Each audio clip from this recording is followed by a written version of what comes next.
Espero que esté además de todo contento y espero que esté además de todo muy animado porque creo que tenemos por delante un año que está lleno de retos. Mire, yo sigo viendo sin duda pues un problema grave, quizá el problema más grave que estamos enfrentando, pues tiene que ver con la inseguridad. A mí me queda perfectamente claro que seguimos con un problema grave de inseguridad y además de todo siendo muy irresponsables con el tratamiento del tema. ¿Por qué? Porque seguimos, mire, si usted recordara en su momento, las voces que estuvieron a favor de la creación de una ley de seguridad interior, que es una ley que le iba a dar certeza en el actuar a las Fuerzas Armadas que están en la calle, pues son ahora las mismas voces que están en contra de la Guardia Nacional. Que miren, una y otra cosa, desde mi punto de vista, no son muy distintas. Es una opción que tiene que ver con los militares con certeza en las calles dando seguridad. ¿De qué se trata la Guardia Nacional? Lo sabemos bien. ¿Y cuál es la diferencia entre la Guardia Nacional y militarizar? Son dos cosas totalmente distintas. A ver, la Guardia Nacional, según la modificación que se pretende, el artículo 21 de la Constitución, pretende ser, aprovechándose del prestigio que tienen las Fuerzas Armadas, porque les guste o no, a los ahora detractores de la participación del Ejército en las labores de seguridad, porque le digo que es una mezquindad política impresionante, ¿no? Los mismos que antes estaban en favor, ahora están en contra, y los que estaban en contra, ahora están en favor. Y eso nos habla del grado de politización que tiene la seguridad pública en nuestro país, que es un crimen en sí mismo. De verdad no lo debemos de hacer. Me parece que es un crimen en sí mismo la politización de la seguridad pública en México. No se debe de hacer porque esto se traduce al final cuando no se hacen las cosas en sangre, en lágrimas y en muerte. Como le decía, la Guardia Nacional, según la modificación que se trata de hacer el artículo 21 de la Constitución, tendría que ser una policía próxima, cercana al ciudadano, en donde esa cercanía y además el prestigio que tiene, porque si usted se acuerda, en las diferentes encuestas que se han hecho sobre las instituciones de nuestro país, siempre sale la Marina y el Ejército con el mayor prestigio de todas las instituciones. Entonces, aprovechando de eso, se va a tratar de que haya una proximidad con los ciudadanos para que esa misma proximidad pueda generar una cultura de la denuncia y podamos poco a poco ir acotando al crimen organizado y restablecer el tejido social. Eso es lo que se quiere hacer con la Guardia Nacional.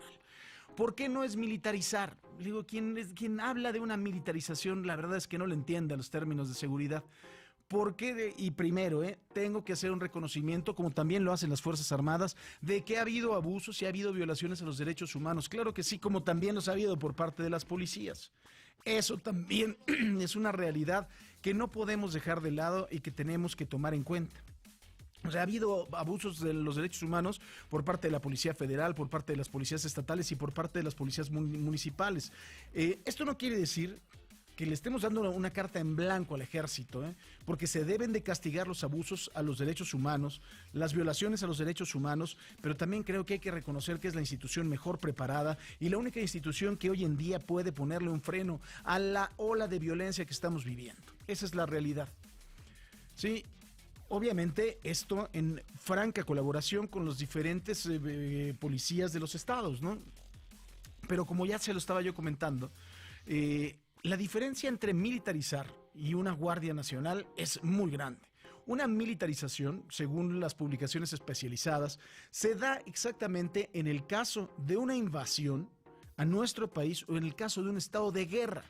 Y militarizar no solo es la seguridad pública, militarizar también tiene que ver con, por ejemplo, tomar el control de los medios de comunicación, tomar el control de los caminos, tomar el control de los satisfactores en todos los sentidos. Estoy hablando de la comida, de la materia prima, es decir, el acero, el petróleo, los árboles, lo que se necesite para defender la soberanía y la independencia de nuestro país.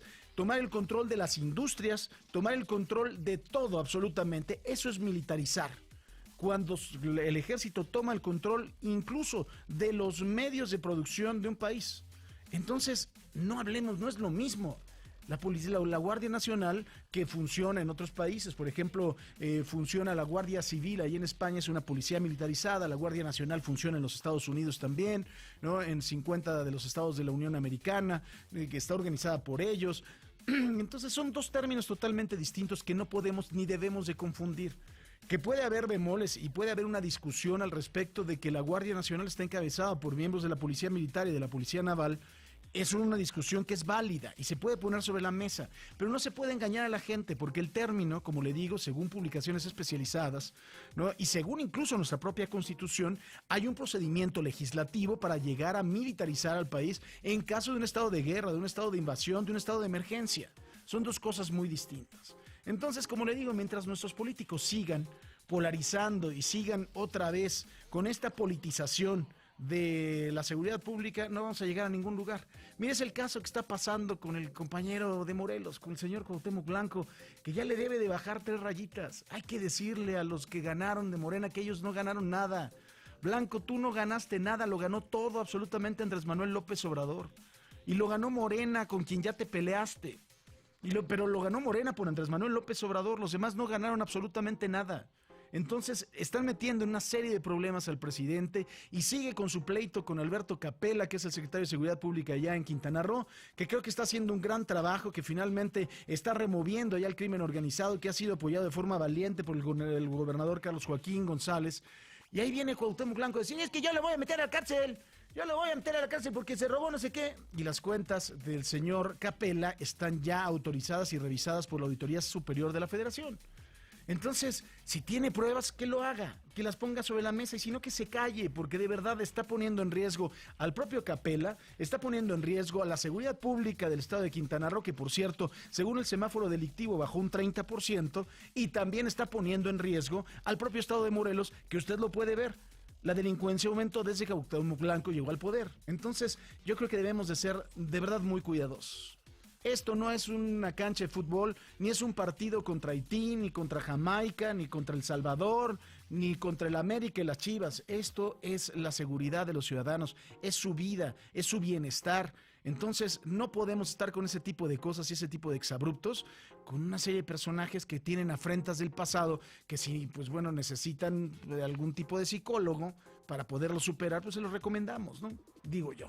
1:40 p.m.